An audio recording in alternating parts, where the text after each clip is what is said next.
The following is an update and technical analysis on the Nasdaq 100 futures based on the CME exchanged here off the daily interval, and I'm going to deep dive into additional USTECH 100 futures QQQ daily interval and a deep dive into the Treasury and bond market yields. And here we are. I had specifically stated how it was crucial for this trading range to be punctured, and we broke right through it. And just the velocity of that candle signified a very vast, expansive key inflection point when you have a candle print close or a velocity of that nature. And that just further solidifies that it was a pretty big turning point.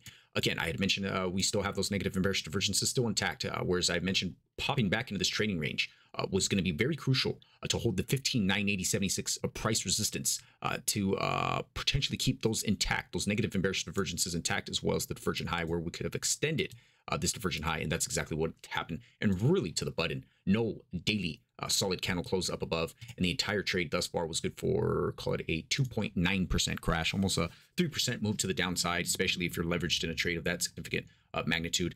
And whereas we have now confirmed, we have confirmed bearish crossover here in the moving average convergence off the sell signal zero line. And again, just another indication, as bearish as bullish as this move was, and this breakout back in this trading range was, it was rejected pretty impulsively. And again, as I have always mentioned in my previous videos, a crossover in just the initiation, the very beginning stages of that initiation of that transition.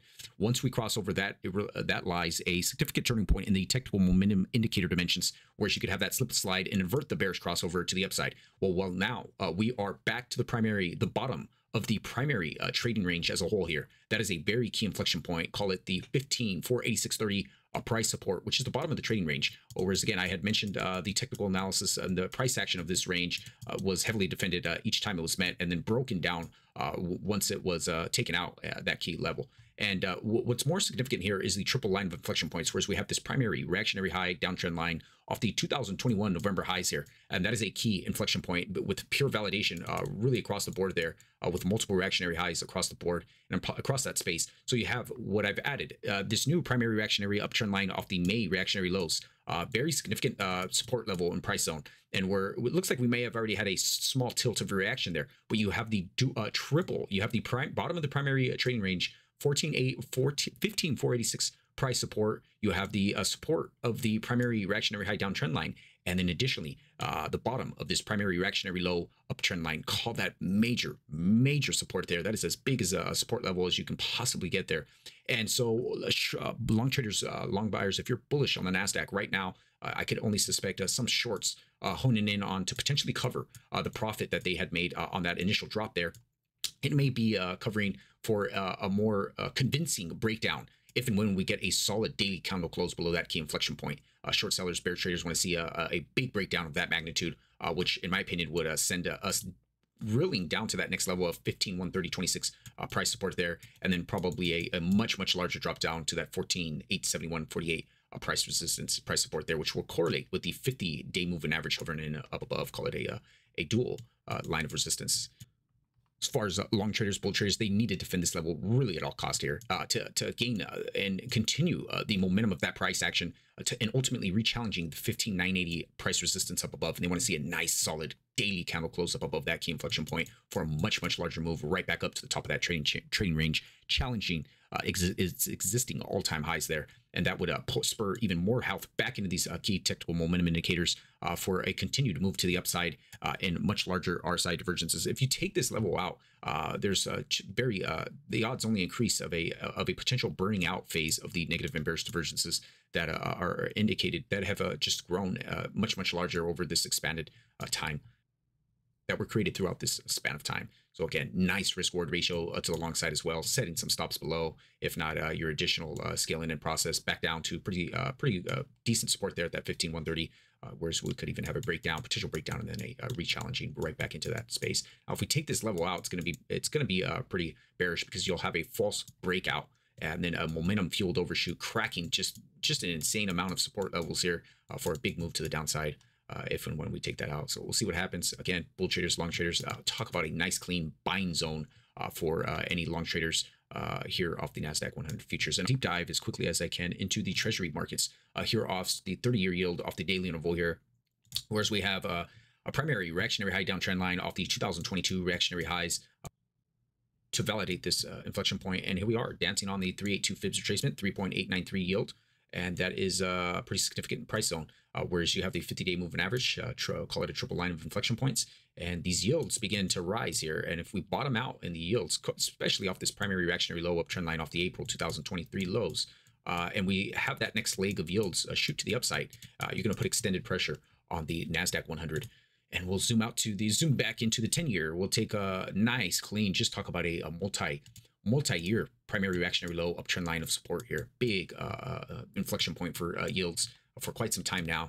And here we are, just looked like we were going to slightly break down below it, had a whipsaw-like reaction, and now we have a back test amongst that primary uptrend line there. That 3.918 resistance is a pretty key, major call it a multi-year reactionary resistance, with just a ton of reactions really across the spectrum there. And that is a big key inflection point to watch out for. We take that level out and potentially have a more signified uptrend to the upside, increased pressure on the real estate mortgage markets and the Nasdaq 100. Once again, you'll see. We'll zoom into the 5-year. Take a note of the 5-year. Additionally, just a massive key inflection point here. Again, just primary reactionary low off the 2020. Call it a multi-year support system. Whereas you have a nice clean primary trading range here. And this is a big level to watch here. Again, bid right off of it. 2 more days trading sessions of reactionary lows right across the board there. And a big key inflection point off that 403 price resistance. And that is a multi-year primary reactionary resistance. And again, we're starting to break out and we've popped that level. So yields start taking off to the upside again. Again, you're going to stem a lot more significant pressure on U.S. tech stocks in particular. And that is a big level to watch, is that 4.45 price resistance up above the top of the primary trading range, especially if we have a solid daily yield candle close up above. I would only suspect a very sustained pressure and renewed inflation worries to the upside.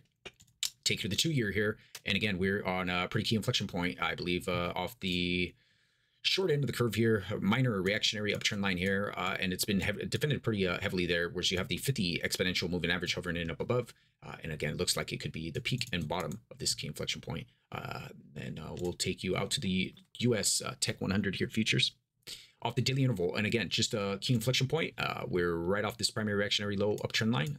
Plenty of validation to right across the board there. And we're about to hit that key level of, I have that 15,281.60 price resistance, which is going to correlate with the primary reactionary low uptrend line here. So again, bull traders, long traders, they want to see this bounce. They want to see that taken out, a re-challenging of the 15,718.90 price resistance corresponding with the 786 fibs retracement. And they want to, again, see that level taken out. And then you have ultimately the 16,002 price resistance up above where we got shy of hitting it. That is a big key inflection point where, again, you have nice, clean, negative bearish divergences right here on all 3 technical momentum indicator spaces. And then you have ultimately not a confirmed bearish crossover, but just a complete inflection zone where they're starting to correlate and backtest and retest amongst each other. Again, if you have that a big day on Monday, Monday is going to be a very key inflection point. Whether we continue to break down, we'll have more clues. But short sellers, bear traders, want to see a solid daily candle close below that dual support level, signifying this was a nice big divergent high with negative bearish divergences on all 3 technical momentum indicators, putting in a technical daily sell signal and a much larger move right back down to the 14,974.60 price support zone. Correlates with the 618 fibs retracement there, and ultimately challenging the 50-day moving average dual level of support there. That'd be a big move. I suspect some sort of reaction, if anything. And then we could potentially have a head and shoulder forming here, where you'll have that additional move, maybe additional right shoulders, with the 618 fibs retracement and 50-day moving average will be the neckline off this head and shoulder top. And if we snap that level, you're going to start to hear some pretty big moves to the downside. I believe only much larger moves to the downside, with mainstream pundits coming out and signifying there could be a potential recession. Then I'll take you out to QQQ, the largest component to the Nasdaq 100 here off the daily interval. And again, we're at the same picture here. Negative and bearish divergences really constructed on all 4 technical momentum indicators, with damaging key mechanisms on the stochastics 1033 hovering down below that 79.65 range, where you could have a pronounced move. If we snap that level, there's already damage in the stochastics. You have this primary reactionary high downtrend line off the November 2021 reactionary highs there, and there has been a solidified reaction amongst it, and that is going to correlate there with the primary downtrend line and the uptrend line off the April reactionary lows there. Plenty of signified reaction, just this very big verified strength amongst that key inflection point, and then ultimately short sellers, bear traders, again, same picture, want to see that level taken out with the 236 fibs retracement. Call it a what is this? I'll zoom in here, 369.09 price support there. And these are your key levels to watch here, especially if we take that level out, put in a sell signal.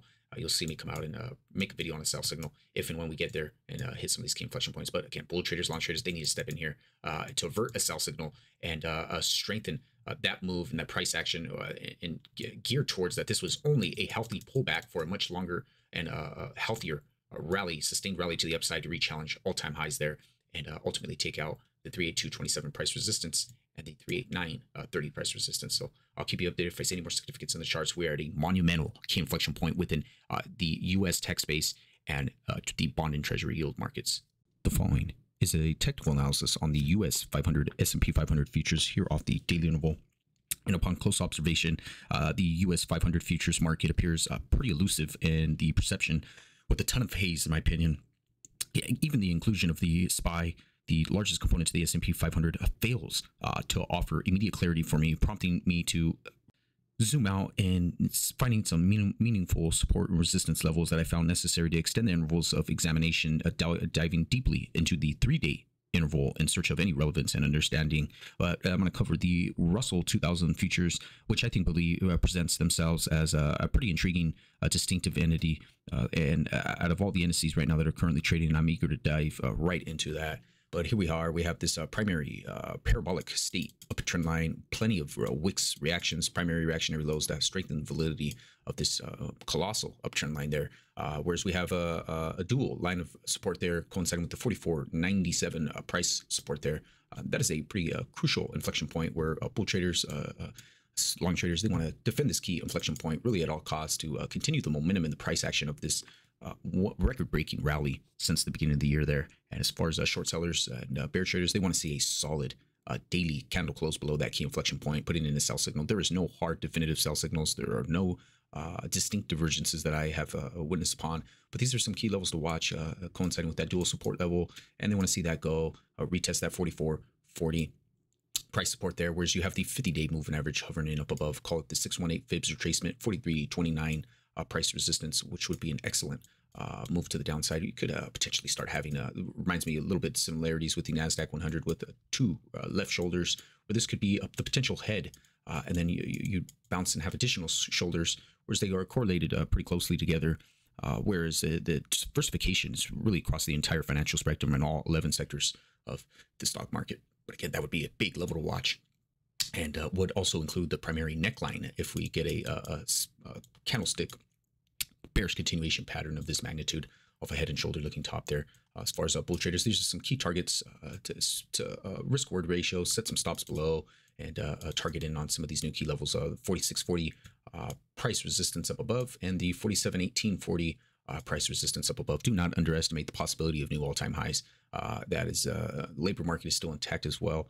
Just a ton of haziness and a picture we've never even been through for quite some time. I'll take you out to the SPY, and here we are, largest component to the S&P 500 here off the 3-day interval. And these are some key levels to follow, especially if you're targeting this 453.56 price resistance I have here is pretty significant, which would provide a nice clean risk reward ratio to the downside of that 441.28 price support for a 1.9% drop, down to 426.98 for a 5.3% drop, which will coincide with the 53-day moving average and this primary reactionary uptrend line here that I've added off the 2020 crash reactionary lows with a multitude of reactionary lows to strengthen the validity of that inflection point. Kind of reminds me of a potential cup and handle bullish continuation formation, where you also have this additional, this is very well-defined inverse head and shoulder bottom here, where you have your two left shoulders, you have your head, and then two additional shoulders, and we split that neckline, and it's been nothing but a pure fueled rally to the upside ever since.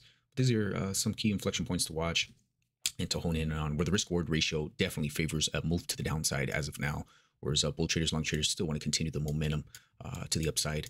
And again, the risk reward ratio lies heavily to the bulls. If we come to revisit this key inflection point right here, we could set some stops below, scale in, and then have a profound move to the upside. I'll take you out to the Russell 2000 now and bring you into the US 2000 Russell small cap futures here off the daily interval.